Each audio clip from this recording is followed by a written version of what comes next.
Attention, the Absolutely Completely Random Podcast is incoming. I repeat, the Absolutely Completely Random Podcast is incoming. Estimated time to arrival, unknown. Please stay tuned. Hi everybody and welcome to the Absolutely Completely Random Podcast for Saturday, November 24th, 2018. As always, I'm your host, Andrew Rhodes, here in my quiet yet noisy-ish room because of the weather. Thank you, Mother Nature. Where I talk about things that I have found throughout the week. Although, besides a small cold that I seem to be developing, we're going to do things a little differently this week. Now, don't worry, I still have some topics to talk about, but we're going to be doing things just a tad different this week, mostly due to a reason which I will get into when I discuss how my week went. So, there is that. But anyway, what do I have to talk about this week? Well, believe it or not, I am talking about the life-size Gundam. The moving statue is going to be unveiled in Yokohama in 2020. Yes! Finally, something that I can look forward to. Kingdom Hearts 3 has wrapped up game development, so we're finally at the end road of this. We can see light at the end of the tunnel. We are in the home stretch now, people. The home stretch. Here it comes, down the pipeline. Yes, yes, and furthermore, yes. So many people are going to be excited about that one. I'm going to be discussing the new Lion King trailer. Yes, that's right. The trailer that dropped on Thanksgiving, or at least around Thanksgiving. I saw it on Thanksgiving. I'm going to be discussing that. And I'm also going to be talking about a strange show I discovered on YouTube called Anime Crimes Division. Yeah, it's interestingly stupid, but I'm going to talk about it. I'm not going to bitch or complain, I'm just going to talk about it. All this, maybe more this week on the podcast, but as always, except for last week, but mindless, shameless plug. If you're in the mood for any oddities, weird stuff, collectibles, what have you, check out my eBay page. You know the song and dance by now. If you don't, I have an eBay page where I sell a lot of weird stuff. Trading cards, DVDs, games, you name it. It's a whole bunch of weird stuff. Whatever I can get my hands on, like flea markets and yard sales, or that I no longer use or play with, or just as collecting dust around my home that I don't really need anymore. And that belongs to me and I don't need. I plop it up on eBay. I try to get rid of it. And, well, one person's trash is another person's treasure. And that's right. My trash could be your treasure. I mean, come on. You never know what you could find. You never know what cool thing could happen. So, if you're in the market or in the mood for oddity or weirdity or collectible, check out my eBay page, all lowercase ARHOADS-2012 on eBay. You can also follow me on Twitter at OtakeYourRoads and on the official Web Designer 18 Facebook page because why the hell not? I mean, it's the 21st century. Let's get into the digital age, shall we? Okay, so how'd my week go? This is usually the part where I talk about how my week went, bring you all up to speed on my life outside the podcast. Night shift is going about as grueling as ever, I can safely say. Worked the overnight between the Wednesday before and early Thanksgiving morning after having a 2-hour meeting this past Sunday leading into a 6-hour night. Then working an 8-hour shift on Tuesday, and then pulling a 4-hour shift then yesterday, which would have been Friday night into this morning. But all that pales in comparison, though, to a lot of other things that happened this week. I picked up a small little Megatron at work that we had for sale. It was really cool that I missed the last time we had it. I put up a few new Andrew Rants videos, a couple Andrew Reviews videos. I am recording some more after this. I was gathering up the Q&A questions for the upcoming Q&A video, which will be recorded on Tuesday because that's one of the 3 days off I have next week, unless it snows. Anybody out there wanting to pray for snow for me, please do. I could use a nice night off so I could do some more recording and some stuff. I don't even mind if I end up sleeping most of the day. It might help me get rid of my cold. Because I kind of picked up a cold from my one coworker. I'm not mad at him for it. I mean, we're all getting sick. It's that time of year. No, I did not get a flu shot. And my reasoning for that is you have to get the flu shot. To get the flu shot, they have to give you the flu. So therefore, if I get the flu shot and we have an epidemic like last year where, oh, look, the strain's stronger than the flu shot, I'm just better off running my risk of just getting sick and being, and dealing with it. So there is that. I mostly just have a cough, which I did have some cough drops, but I left them in the other room, and I'm not going to go for them. Screw it. Local convenience store doesn't have my Dr. Pepper right now in the fountain because it's out, which is fine. So I'm drinking some fruit punch to help keep me good with the vitamin C, or the vitamin C, however you want to pronounce it. But I'm stonewalling this for a reason here. So there was another death this week. Not anybody that any of you out there would know. Wasn't a celebrity. It wasn't anybody of massive importance. I grew up with them because I lived next door to him. It was my neighbor. He was battling cancer for about 18 months, and he finally lost his battle early Wednesday morning at the age of 54, unfortunately. So that's why this week's episode is going to be a little different. Because I wasn't able to get a lot of topics up. And I can hear somebody go, but you could have looked it up. Yeah. But here's the thing. When there's a death, a lot of things happen in your mind. The first thing that comes to your mind is you want to do something to help, but there's nothing you can do because you're going to feel like you're intruding, you're going to feel like you're overbearing, things like that. For me, it wasn't the fact that I wanted to help. I knew it would have been a fruitless endeavor. It was the fact that this was a person that I had known since I was little. I mean, hell, I grew up with their oldest kid. I mean, him and I played in their backyard from time to time till he kind of grew up, became a little bit of a jerk. So, it's like I grew up with the neighbors. They were basically part of the neighborhood. They were my family. A couple years ago, their house caught fire on New Year's Day, and my mom and I were jumping through hoops to try to get a hold of them, to find them. We knew where they were, but we didn't have a way to get a hold of them. So we're trying our damnedest to find somebody that can get a hold of them and tell them, hey, you guys got to get back here. Your house caught fire. Happily, the whole house didn't go up. It was just around the kitchen.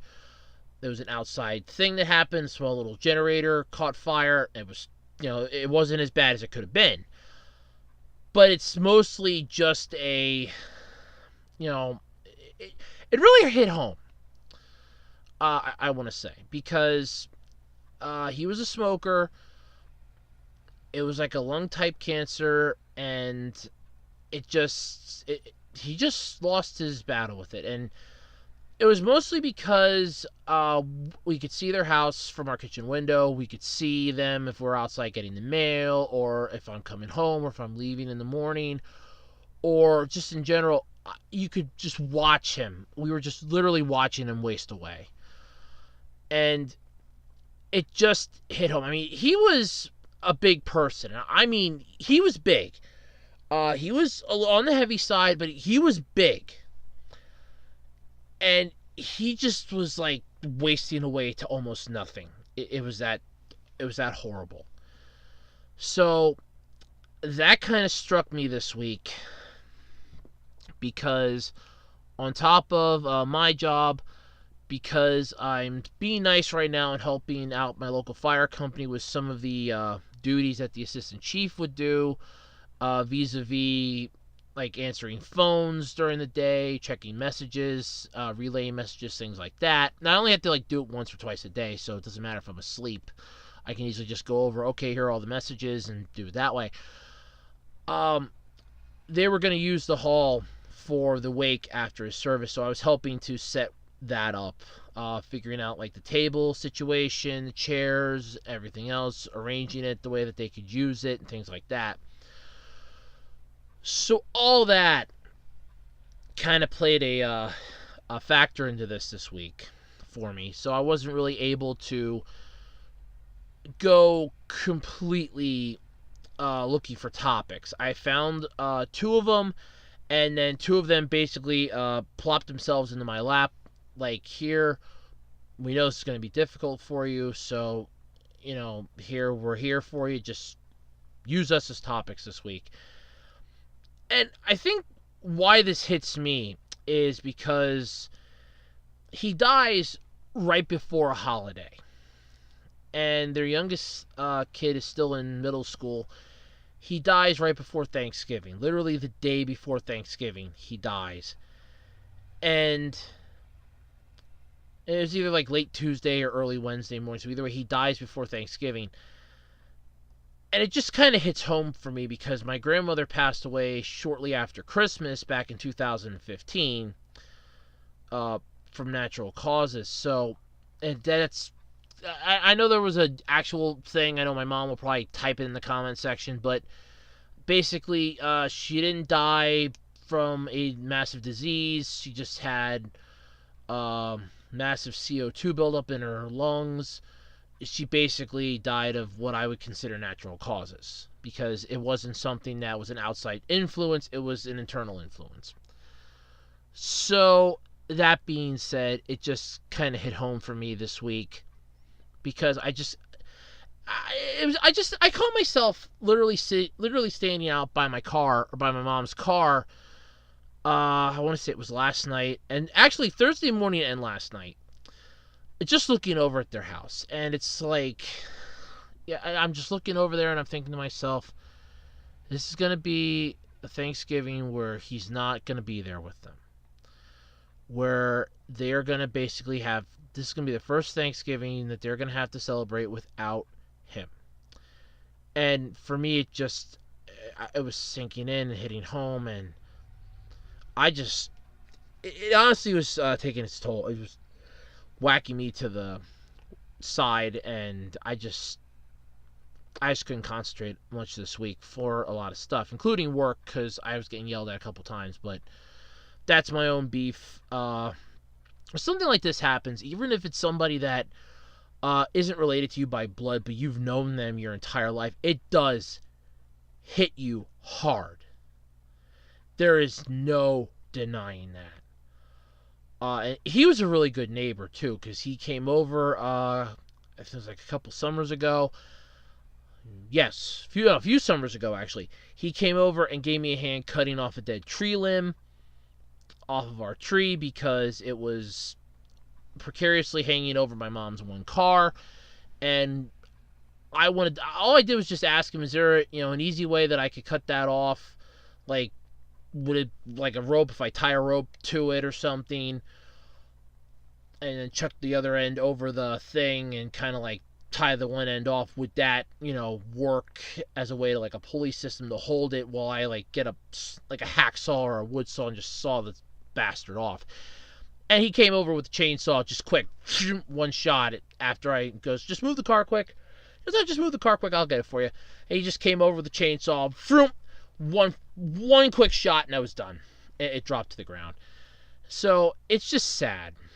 And the fact that he was only 54 when he died, it sinks in because he still had a lot left. He could have lived at least another 20 years or so. As like 70s when a lot of people usually go, or when their body starts shutting down. But he was only 54, and it just sunk in. So that's why this week's episode is going to be a bit different. I apologize if it's not to people's liking, but there is a reason for it.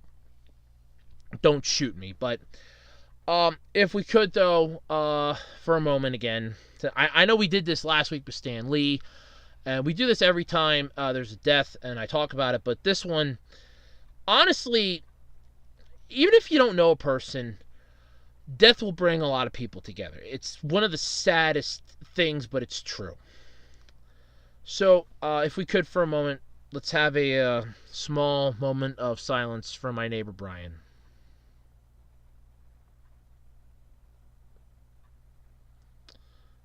So long, neighbor. Thanks for everything.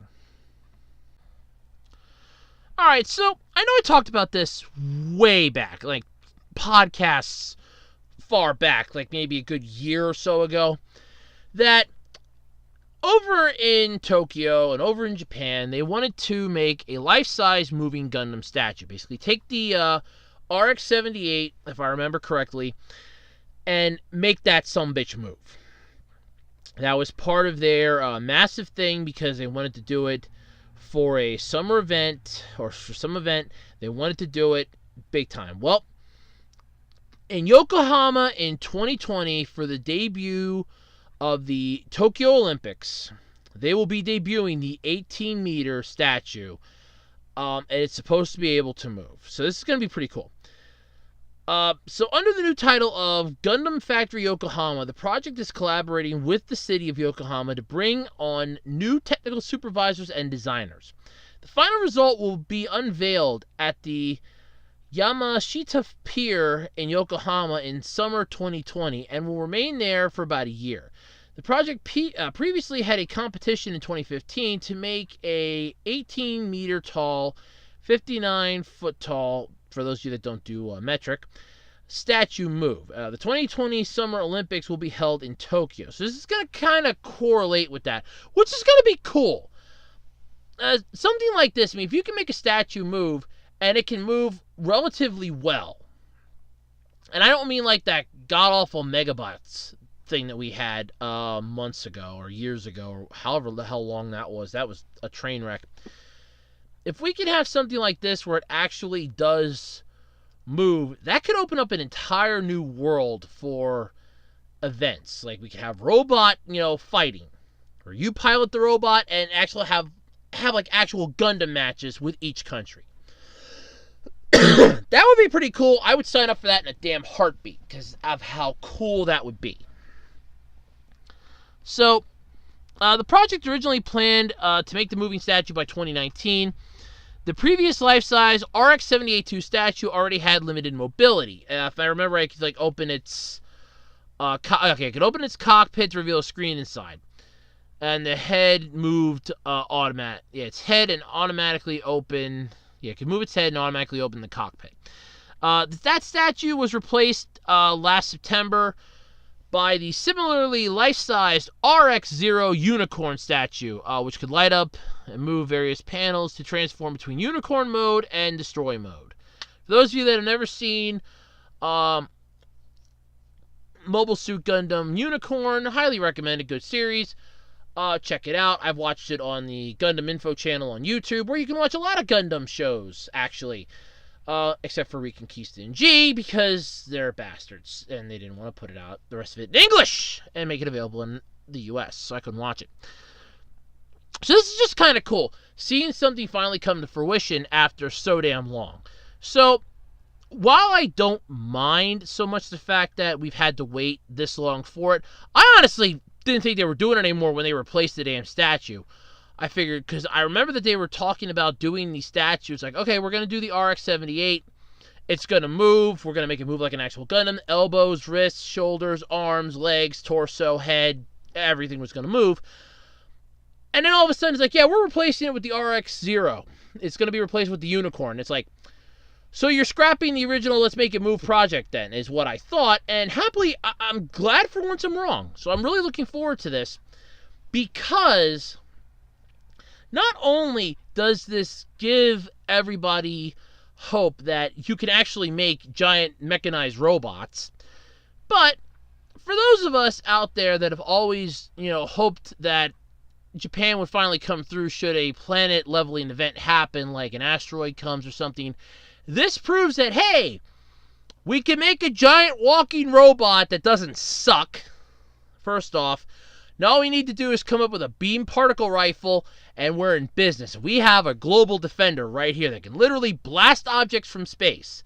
Stop bickering amongst yourselves, and let's just get this thing built, because if an asteroid comes, we're all screwed anyway. Let's just blow the damn thing out of the sky with the power of the Gundam, which would be cool. So this is, like I said, I'm honestly just happy that they're finally bringing this to fruition, and that it's coming true. I honestly didn't think it was happening, though. Like I said, I thought they were just completely done with it. But it's neat, though, that we're going to get it. Although, they could have picked a better Gundam than the RX-78. Don't get me wrong, I know so many fans are iconic with it because it was the, Amuro Gundam, basically, that was nicknamed because Amuro Ray piloted the damn thing. Look, I don't mind the little bastard, but the problem is, out of all the Gundam that you have at your disposal, every single one that has ever been created, you have to pick the RX-78-2. Why that one? You couldn't have went with the Wing Gundam, Burning Gundam, the regular GM, Zeta Gundam, Double Zeta Gundam, Gundam Mark II, Psycho Gundam, the Hyakushiki, the Big O, not the anime, the Big O or the O or whatever the hell it was called in Zeta Gundam. What's another one? Oh, come on. Damn it, I've watched so many Gundam series. You couldn't have done one of the Build Fighter or Build Fighter Tri or Build Diver Gundams that you want to do this for. You have to pick one that... Well, okay, I understand that you're picking it mostly because it already exists. It's something that's huge. It's there. Hey, we can build this. Meh, screw you. And that's 90% of your work done. But taking it, you have to tear the damn thing apart in order to make, like, the leg calipers and the shock systems in order to move it, the ligaments and things like that. You would have been better off just starting from the ground up and literally just building one from scratch, because it would have been less time consuming and you could have probably gotten it done faster. Doing it this way, you basically, and I mean no disrespect to the Japanese people, but you've honestly just opened up the floodgates for, well, as much fun as it's going to be, we are going to just do it this way. Fine, but at the same time, why? Whereas the original Gundam is fine, you have an entire plethora to choose from, and that's the one you're going to go with. A simple GM would work. You could have used Heavy Arms, Sandrock, Death Scythe. I'm just going to name some from Gundam Wing here. Mobile Fighter G Gundam, we could have used the Master Gundam, the Dragon Gundam, the Dark Gundam. God, what's another good one? Oh, God, so many Gundam series. You could have used the new Gundam, the NU Gundam from Char's Counterattack. So many to choose from, yet the RX-78 is the one that wins. Fine, I get it. That's all power to you. But seriously, all that firepower and you couldn't pick of a better Gundam. You had to pick one that sucks ass, huh? Oh, well. Nothing I can say about it, but I honestly hope that nothing bad happens. I mean, let's hope that they work like all the kinks out of it. Because you realize that, and I can actually use Robotic Notes here as a perfect example. Because in that anime series, they were using a giant robot. They were building it to become their science experiments. The Robot Club's project that they had to keep sinking money into, getting money from the school and everything else, budget-wise, and it was just a gigantic mess. They were trying to make it out to be the hero of heroes Gunvarel, which probably there would have been a better robot to make move.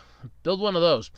Anyway, they finally got one to move, and it was a windy day, and it ended up toppling over and injuring one of the students, causing some massive problems, getting the club shut down, their project revoked, and everything else. So, honestly, there is some ups and downs to this.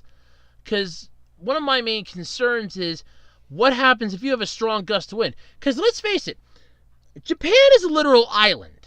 It's not an island that just appears to be an island. It's an island. Okay? It is an island in its own right. You have a chance of getting some high winds, depending on where you are.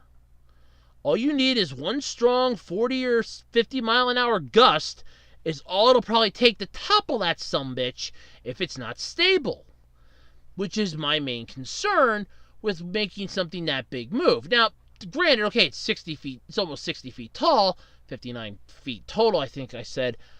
Still, that's not something that you want to hope and pray doesn't fall while you're trying to show off it can move. Oh, it can move. We don't, need to worry about anything like wind or weather. It can move.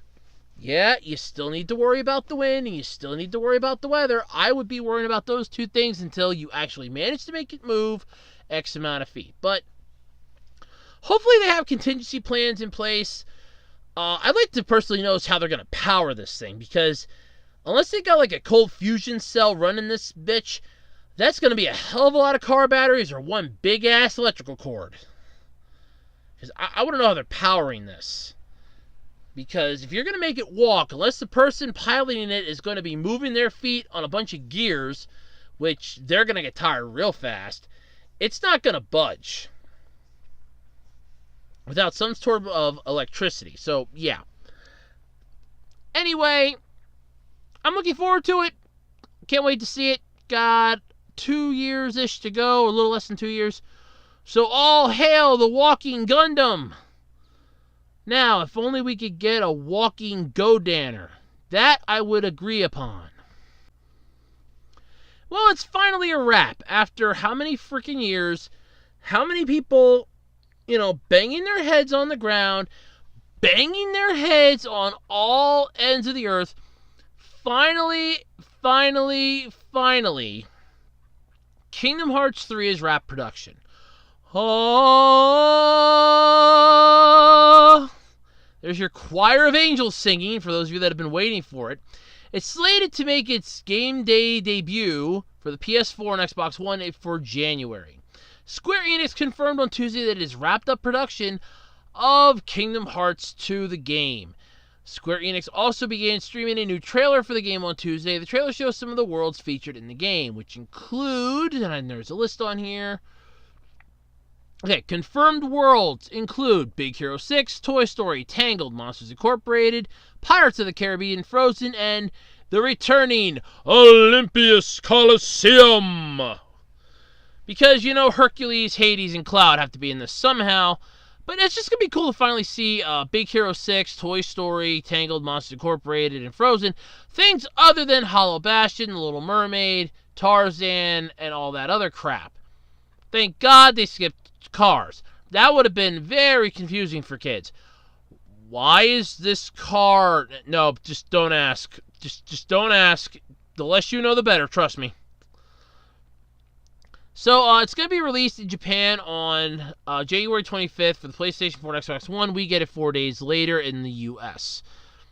Music producer Skrillex, singer Hikaru Utada, and record producer Pooh Bear, I am not joking, that is the name, are collaborating with the opening theme song, or on the opening theme song, Face My Fears. So that's going to be pretty cool. Utada is going to be performing the ending song, Don't Think Twice. The song with Japanese lyrics is titled Chikai or Oath. The game's English audio will also feature returning cast members reprising their roles from various Disney films. Oh, that's cool. I get to hear Baymax again, and Woody and Buzz. Like, they're not going to have enough trouble with Toy Story 4 coming out. Yeah. The game series, though, let's see here. The game series director, Tetsuya Nomura, said during the Tokyo Game Show in September that Kingdom Hearts 3 is most definitely not the end of Kingdom Hearts. Well, of course not. You've had Kingdom Hearts 2, Kingdom Hearts, Kingdom Hearts Chain of Memories, Kingdom Hearts 2, Kingdom Hearts 358 Days Over 2, Birth by Sleep, Dream Drop Distance, whatever that mobile app is, and I think there's like one more of them, and now Kingdom Hearts 3. So of course it's not the end. We're hoping for 4 here. You've created a franchise that honestly cannot die. No matter what you do, it can't die. It just gets better. I'd like to continue Sora's story. Nomura again confirmed that the game will be the final game with Xenoheart as the main enemy. Nomura also revealed during the event that the game will have a secret movie, but the staff are still deciding on how to implement the secret movie into the game. How about you have it that if they beat the game on hard mode or crazy mode, then they get it. Also, thanks for the spoiler, jackass. This is the last one for Xenoheart. He's the freaking badass. The franchise is also getting a Kingdom Hearts VR experience game this winter. Because they have to have everything. The VR experience will launch in English this holiday season for free, and Sony will release a VR experience for 2 songs by Hikaru Utada this winter. The experience will be from Utada's tour this year. Oh, isn't that cute? Yeah, I don't care. Look, as much as I love Kingdom Hearts, and I'm not going to deny that, I played the first one, never beat it because I couldn't get past Hollow Bastion. Played and beat Chain of Memories. Played and beat Kingdom Hearts 2. Played and beat 358 Days Over 2. And then that's when I dropped off the face of the earth on it. Because I didn't have a PSP to play Birth by Sleep. I didn't have a 3DS to play Dream Drop Distance. So none of that really thrilled me. Not any of it. So it's like, okay, fine, you're coming out with a brand new Kingdom Hearts game. Is it Kingdom Hearts 3? No, I don't care. I watched playthroughs and trailers for it all. It seems really interesting. Though, honestly, it does feel like it's just repetitious at this point. Beat the Heartless, save the day. Beat the Heartless, save the day. Beat the Heartless, save the day. But at the end of the day, it's a decent game, and honestly, it's one that's worthy of everything. But at the same time, it took him how long to do this? I mean, we're looking at literally how freaking long here. You have, how many years was, hold on, I got the internet open. How many years was it after the last Kingdom Hearts game that would have been Dream Drop Distance? When the hell did that come out? Let me check. Good old Google. Kingdom Hearts Dream Drop Distance. I'm almost certain that was the... Yep. Okay, yeah. Kingdom Hearts 3D Dream Drop Distance. When did you come out? Okay. Initial release date was March 29th, 2012. So, March 29th, 2012, and we're not getting the next installment of the game until January 29th, 2019. Almost a good 7 years later. Way to go, Square Enix! Seriously, way to go! Wonderful job! Beautiful, just beautiful! You screwed the pooch! Be happy there's still fans left! And this game's still commanding high prices on Amazon. It's like $30, 45 cents, $13.95 on eBay. Bonanza's got it for $80.70, and PlayAsia.com for $40. Holy Christ! You got Birth by Sleep. There's also Kingdom Hearts HD 2.8 Final Chapter Prologue. 358 Days Over 2, Chain of Memories. How many games were there for this thing? Okay, hold on. I gotta go through... Oh, wait, hold on. Alright, here we go. Here's the Wikipedia page. Gotta figure out how many games there were for this thing. I know there was a lot. But, I mean, damn. I did not know that there was this many. Because I know that Dream Drop Distance was the 3DS version, because it pissed me the hell off. Because I'm like, oh, cool, it's going to be for the regular DS, and no. Because regular DS only really got the one game, which really pissed me off. Okay, here we go. What games do we all have here? Okay, here we go. Okay, we have Kingdom Hearts. We have Kingdom Hearts Chain of Memories, Kingdom Hearts 2.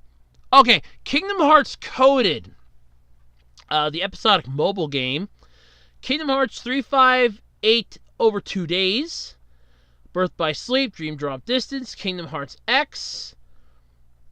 For PC browsers, it's a browser game for PCs. It's only available in Japan since July 18th, 2013. Cartoon-like 2D characters, which sucks because you can't do it probably outside of Japan. Let's see here. You also have Unchained X, an international port of Kingdom Hearts X that was released for Android and iOS devices featuring content from the original game's release, while later diverging from it, providing all new content. Unchained X was released in Japan on September 3rd, 2015, in North America on April 7th, 2016, and in Europe on June 16, 2016. Later in 2017, it was rebranded as Kingdom Hearts Union X. Okay, so if we're going by that one, North America, you're a little off of 7 years. You're gone down about a little over 3 years, or a little less than 3 years. No, a little over 3 years. A little over 3 years. So, yeah. Let's see here. Then you also had the 1.5 remix, the 2.5 remix, 2.8 Final Chapter Prologue, the story thus far. It's just, entire things here. Oh, and that one's only coming out this year. Oh, no, it only came out this year. Okay. The story so far announced in early October 2018. This bundle collects the Kingdom Hearts HD 1.5 and 2.5 Remix PS4 collection and Kingdom Hearts 2.8 Final Chapter Prologue, which was released in North America on October 30th, 2018 for the PlayStation 4. Nice. You got the VR experience, Kingdom Hearts 3, which, there's a Wikipedia page. Hey, Wikipedia page for this one. That's nice of it. Let's see what we got here. See, similar to its predecessors, hack/combat, blah, blah, blah, blah, blah, blah, everything you want to know. Let's see here, we got settings. Okay, so this is what you're going to have world-wise here. So you're going to have the Kingdom of Corona based on Tangled, San Francisco from Big Hero 6, the Toy Box from Toy Story, Monstropolis from Monsters Incorporated, and Aldine, or Alderine, or Ardaline from Frozen, however you want to pronounce that. A new original world built specifically for the game will also appear. Returning worlds include Olympias from Hercules, the Caribbean from Pirates of the Caribbean at World's End, the 100-Acre Woods from Winnie the Pooh, Yinsen's Mysterious Tower, the Room of Darkness, Twilight Town, and Destiny Island. Olympias and Twilight Town both serve as a tutorial stage at the beginning of the game. The Classic Kingdom mini-games are inspired by classic Walt Disney productions, Mickey Mouse cartoons, including Giant Land, the Carnival Kid, Musical Farmer, then the Barnyard Battle. Yeah. Look, I'm not going to lie, like I said, I'm excited about it. I don't have a system for it. I'm mostly just excited to watch Let's Players go to town on this, playing the crap out of it. I am going to be the greatest Keyblade wielder the world has ever seen. Yeah, I doubt it highly, but go for it, my friend. I believe in you. Think he's got a chance? No way in hell. Good luck! Yep. Points, by the way, if anybody gets that reference. But anyway, so that's what you got. Look forward to it. It's probably going to be like another teaser trailer or launch date trailer. It's probably going to be really cool. So get ready to check those out for when they drop next year, and only time will tell how good this one is. Hopefully they didn't screw up the formula and it's just as good as its predecessors, because if it isn't, whew, all that time wasted for nothing. Okay, so unless you were still sleeping off that turkey on Thanksgiving, or you basically were still groaning over the mispronunciation of Goku, courtesy of Al Roker on the Macy's Parade route, or you just weren't paying attention or don't want to talk about it, the new Lion King trailer dropped for this live-action-ish CGI piece of garbage. I'm not going to lie, I like The Lion King. It was one of the first movies that I saw on VHS. My mom got it. I still remember that day fondly. She picked it up at Kmart, goes, "You're going to like this movie." We went home, we watched it. It was a Friday afternoon. I loved it. It was so cool, the songs. And it was like last year, I ended up getting the soundtrack on DVD. On CD for 50 cents at a yard sale. So that's not too bad. At least, I think it was last year. Was it last year? Yes. No. Yes, I think it was last year. I ended up getting the soundtrack for 50 cents. So that really made my day. So, this new trailer that comes out is literally a shot-for-shot remake of the goddamn movie. The original animated one. You have the animals in the field, you have Simba being lifted up by the monkey, you have Mufasa making his patented speech, once again voiced by James Earl Jones, going, "Everything the light touches is our kingdom. One day the sun will set on my time, and will rise upon you as the new king." And we're just going through this entire thing. So, fans aren't happy about it. I don't blame them. Because let's face it, nobody really wants to talk about this. Nobody wants to talk about it.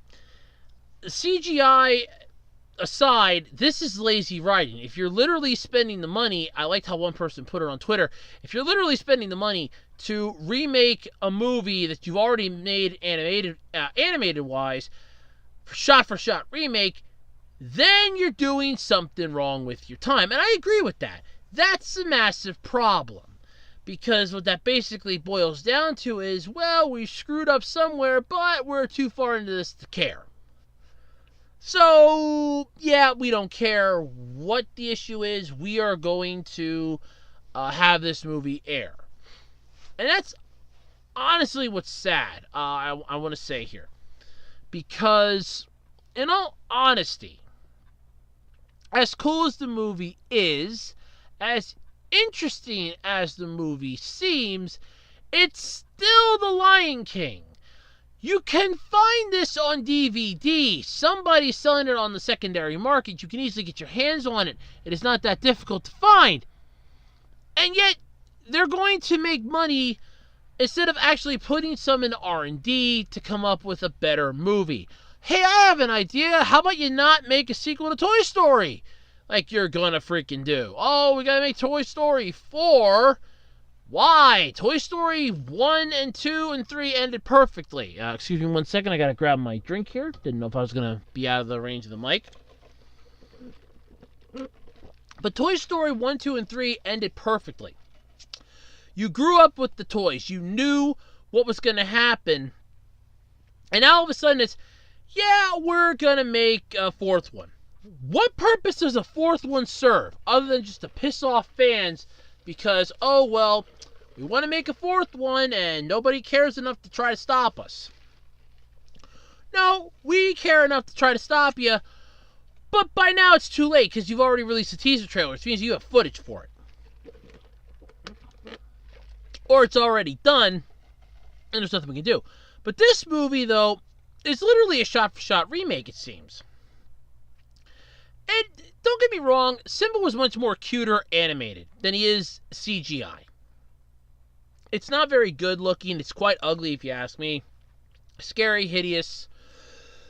Check out the trailer. I'm going to have a link in the description. It is just, ugh, God. But honestly, I mean, the only good takeaway from this is James Earl Jones doing the voice of Mufasa. Because, honestly, he's the only thing that carried that trailer. Because when you think The Lion King, that is the first thing you think of besides Hakuna Matata. That is, honestly, the first thing that comes to my mind is, oh, Mufasa! James Earl Jones. This is CNN. Yeah, that guy. Darth Vader's voice. Yeah, him. He played that. Yeah, he did the voice of Mufasa in the original. And he comes back to voice this. So, as interesting as it is, I just want to know why. Hey. But the trailer came out, and I was seeing a lot of hate on Twitter, and I'm like, oh, this can't be hate for this. I'm like, come on. This has got to be a joke, right? No, seriously. This is a freaking joke, right? Nope. Not a joke. Not a joke. Not a joke. I watched the trailer. I see where the hate is. I instantly see where the hate is, especially if it's a shot-for-shot remake. When you're literally taking the first, I want to say, 5 minutes of the movie, and that's your trailer, and you're chopping it up to make it fit the trailer length, you haven't succeeded in gathering attention unless the people you're marketing it to are really dim-witted. Because it's like the first 5 minutes. You see all the animals coming to Pride Rock, in order to see, and the ape name escapes me.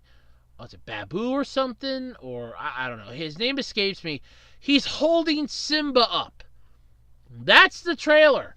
Besides James Earl Jones' Mufasa going, everything the light touches is our kingdom, and one day the sun will settle my time here and will rise with you as a new king. Okay, that's cool. And you've done nothing but explain what everybody already knows the Lion King is. I guarantee you what this is geared towards will probably be kids, like elementary, middle school. All they have to do is access Wikipedia. The Lion King film. Bing, shing. Oh, look. Here we go. You can find the information on Google really fast. But the fact that this is a shot-for-shot remake, this just proves that Disney's getting lazier and lazier with their want and everything else. So they're obviously blowing more money into their streaming service than they are caring about their actual product. And this is just a seamless cash grab because they got the Disney streaming service coming out. You got a whole bunch of new Marvel movies that are coming out in the next couple of years. Disney's got to be watching their bank accounts here. Big time. Because eventually they're going to run the gravy train dry. You're not going to have anything left, and the gravy train's going to derail on biscuit wheels. That does happen, and it sucks when it happens. But, truth be told, it sucks for a reason, and that reason is, oh, this wasn't a good idea. Which I'm not denying it isn't a good idea. I'm saying it does not qualify as a good idea in any way, shape, or freaking form. So, yeah, there is that. Anyway, if you want to check out the trailer, like I said, link in the description. I'm going to try to remember to put a link there. But, honestly, this is one I'd say take with a grain of salt. Because while it looks good, it might be more than anything else. And if you've seen the original, you already know The Lion King. This isn't really a reboot. They didn't say it's a reboot, so this basically, they're just doing The Lion King again. It's not a reboot. It's literally just the same thing. So it's not exactly a reboot. It's just them doing it over. It's just even more stupid. Alright, so I've been checking out Twitter a hell of a lot lately. And I apologize if my voice is different. I just blew my nose in between topics, and really that helped clear my sinuses out. Wow. But anyway, I've been checking out Twitter a lot lately, and I came across this sort of like a meme / clip from what I honestly thought was just somebody doing something stupid, and here's an actual show. It's called Anime Crimes Division. Yeah, it sounds as stupid as it does. But the one that I kept coming across on Twitter was from Season 2, Episode 4, the beach episode, where the main character, which I'm going to look this up because I have only watched a few episodes of it, and I have no interest in watching anymore, because it just, honestly, is, it's stupid. It really is. But anyway, the character decides he wants to leave the patrol, so he's trying to get into this other city, and he basically gets there, but and I love this part, because this is the part of the thing, he's interviewing with his partner's mom to get into the quote-unquote city. She goes, oh, by the way, have you seen Dragon Ball? And he goes, I've read it, but I haven't seen the subs. And she's like, oh, no, not the anime. I'm talking about the live-action remake. You know, the live-action American remake. Oh, okay. Don't you think it was just so great with, you know, actual human emotions on an actual actor instead of it being on a cartoon and drawn? Yeah.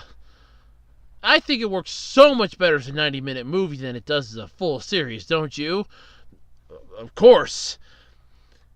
And every time I think of Goku, I instantly think And I love this part. I just can't think of anyone but Justin Chadwick. He goes really cringing it back like, me either. And it's honestly, it's one of the weirdest things. So, here we go. This is who each person is. So we got Sung Wong Cho is Joe Furuya. Riley Rose Critchlow is Diesel, his partner. Jeffrey Ross is Chief Brody.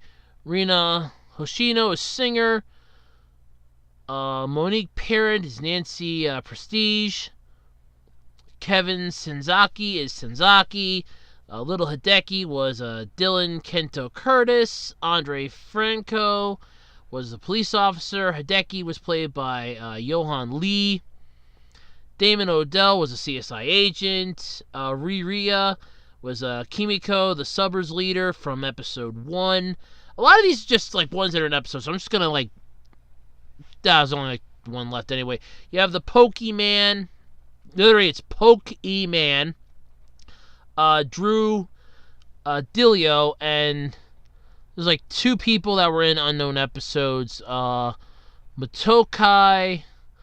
Maxed, and Alex Wasabi. So honestly, it's a stupid series. I'm not going to hide that. It's like, I was trying to think of a good way of comparing it. Think like, there was this show, I was trying to explain it to my mom. I was explaining it to her. There was a show when I was growing up, I think it was called like Math Crimes or something. I'm going to look this up. There was a show on PBS. I remember it was on PBS. It was like Math something or other. Math Crimes or something. Math something or other. Math Crimes. Oh, was that it? Math Crime Show. Math Crime Scene Investigation. Was that it? Math Crime Solving. I don't know. Something. I don't know. It was something with math. I remember that. Oh, let's look this up. I'm just going to look up the PBS show, so why do that? But anyway, basically, the show was about 2 cops that solved crimes utilizing the quote-unquote power of math. And while it wasn't a bad show by any standards, it wasn't exactly good, but it was geared towards kids. This, on the other hand, was not geared towards kids. This was geared towards... I don't know who the hell this was geared towards, honestly. It's just... It was really idiotic, to say the least. Because, no, it made no sense. I'm not even going to lie about that. It made no sense. Let's see here. Okay. It made no sense to me. Basically, you were, bad-mouthing half a dozen, shows. You had... I'm trying to figure out a good way of wording this, but I know I'm going to screw it up anyway. You had an entire episode dealing with a stolen Yu-Gi-Oh card, which honestly was just dumb, to say the least. But you had that. What the hell else was there? So much. The first episode was basically about subs versus dubs, the whole Gunpla thing. The ending was even stupid. I'm not even going to lie about that. You could tell the acting was phoned in, and this was something that was on Crunchyroll, and Rocket Jump teamed up to do this thing. So, okay, I get that, fine. Why is my question of, the... what's the word I'm looking for here? Why did you even bother, basically? It's, I think, the question that I want to go with. Why even bother? Honestly, it was a dim-witted attempt to, I think, capitalize on. There was a market for it. I guess I'm just not the market. But it's just weird. It's stupid. I can't put it in words alone to explain why it was idiotic, but yet it was. In some way, shape, and form, it was idiotic, and I cannot figure it out. And I just can't put it in the writing why it was dumb. I watched a few episodes of it, and I was literally feeling my brain cells just deep frying themselves. And this has been on for 2 seasons. I'm honestly hoping at this point it doesn't get a 3rd season. Because if it does, God help whoever's starring in it. Because, and by the way, big ass spoiler here if you didn't watch it. They kill off the one character. He sacrifices himself to save the city. There you go, folks. Big ass spoiler there. Like anybody's really going to care. But if you get a chance to check it out, I can't even put it into words. Just try to avoid this thing if you can, like the plague, please. Because it honestly, it's as stupid as it sounds. Yes, it does have this strange premise on it, but it's honestly just so damn stupid. He pokes fun at his partner for liking Digimon. He's a complete otaku. The whole thing takes place in a place called Neo Otaku City.